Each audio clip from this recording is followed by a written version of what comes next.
Iran और America, ये दो नाम जब भी साथ आते हैं तो दुनिया की धड़कनें तेज हो जाती हैं। लेकिन आज हालात कुछ ज्यादा ही नाजुक हैं। ऐसा लग रहा है मानो एक छोटी सी चिंगारी भी एक बहुत बड़े धमाके की वजह बन सकती है। चलिए इस विस्फोटक स्थिति को जरा समझने की कोशिश करते हैं। तो सबसे पहले उस सवाल पर आते हैं जो इस वक्त हर किसी के जहन में है। क्या हम एक और जंग के मुहाने पर खड़े हैं? देखिए, डर सिर्फ ईरान और अमेरिका के बीच एक लड़ाई का नहीं है।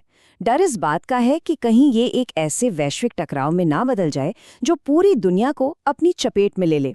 तो जमीनी हकीकत क्या है, आइए देखते हैं। एक बात साफ कर दें, अभी तक किसी ने भी जंग का ऐलान नहीं किया है। लेकिन जंग सिर्फ मैदान पर गोलियों से ही नहीं लड़ी जाती है ना। इस वक्त तेहरान और वॉशिंगटन के बीच जो जुबानी जंग चल रही है वो किसी भी हथियार से कम खतरनाक नहीं है। और यहीं पर सबसे बड़ा खतरा छिपा हुआ है। मिडिल ईस्ट एक तरह से बारूद के ढेर पर बैठा है। यहाँ एक छोटी सी गलतफहमी, एक छोटी सी सैन्य झड़प, एक ऐसी आग लगा सकती है जिसे बाद में बुझाना शायद नामुमकिन हो जाए। तो अब जरा उन बयानों पर गौर करते हैं जो इस आग को और हवा दे रहे हैं, क्योंकि नेताओं के ये शब्द ही असल में हालात की गंभीरता को दिखा रहे हैं। ये शब्द हैं ईरान के supreme leader Ayatollah Ali Khamenei के। आप सोचिए, ये सिर्फ एक राजनीतिक बयान नहीं है, ये एक सीधा और बहुत ही निजी हमला है। इससे पता चलता है कि दोनों के बीच दुश्मनी कितनी गहरी हो चुकी है। और इस बयान का जवाब भी उतना ही तीखा आया। अमेरिका की तरफ से ये सिर्फ एक चेतावनी नहीं थी, बल्कि एक खुली धमकी थी। संदेश साफ था, अगर प्रदर्शनकारियों पर बल प्रयोग हुआ तो उसका नतीजा बहुत भयानक होगा। तो ईरान का इस पर क्या कहना है? उनका नजरिया बिल्कुल साफ है।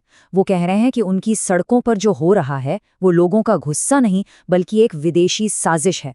उनका सीधा आरोप है कि अमेरिका पर्दे के पीछे से ईरान में अस्थिरता पैदा करने की कोशिश कर रहा है। चलिए अब जरा इन अंतर्राष्ट्रीय बयानों से हटकर देखते हैं कि खुद ईरान के अंदर क्या चल रहा है, क्योंकि इस पूरे संकट की असली जड़ तो वहीं है। ईरान की सड़कें सचमुच उबल रही हैं। ये कोई छोटा मोटा विरोध नहीं है, ये लाखों लोगों का एक ऐसा सैलाब है जो पूरे देश में फैल गया है और रुकने का नाम ही नहीं ले रहा। लेकिन इस आंदोलन की एक बहुत भारी कीमत चुकानी पड़ रही है। रिपोर्ट्स के मुताबिक सरकारी कार्रवाई में अब तक 60 से ज्यादा लोग अपनी जान गंवा चुके हैं। और सिर्फ इतना ही नहीं, 2300 से ज्यादा लोगों को गिरफ्तार कर लिया गया है।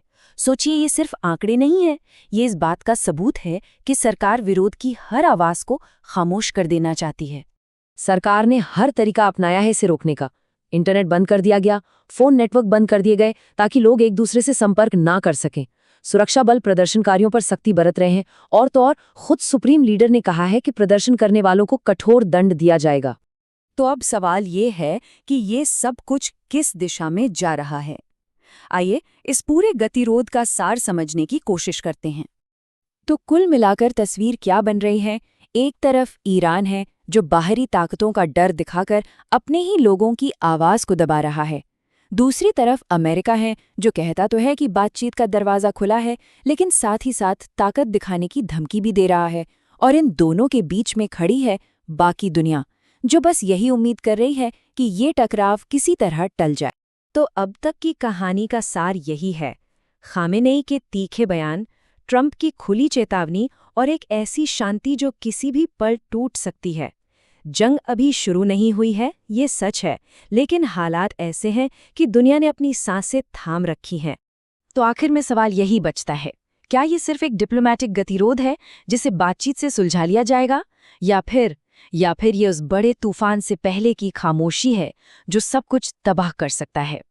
इसका फैसला तो शायद आने वाला वक्त ही करेगा।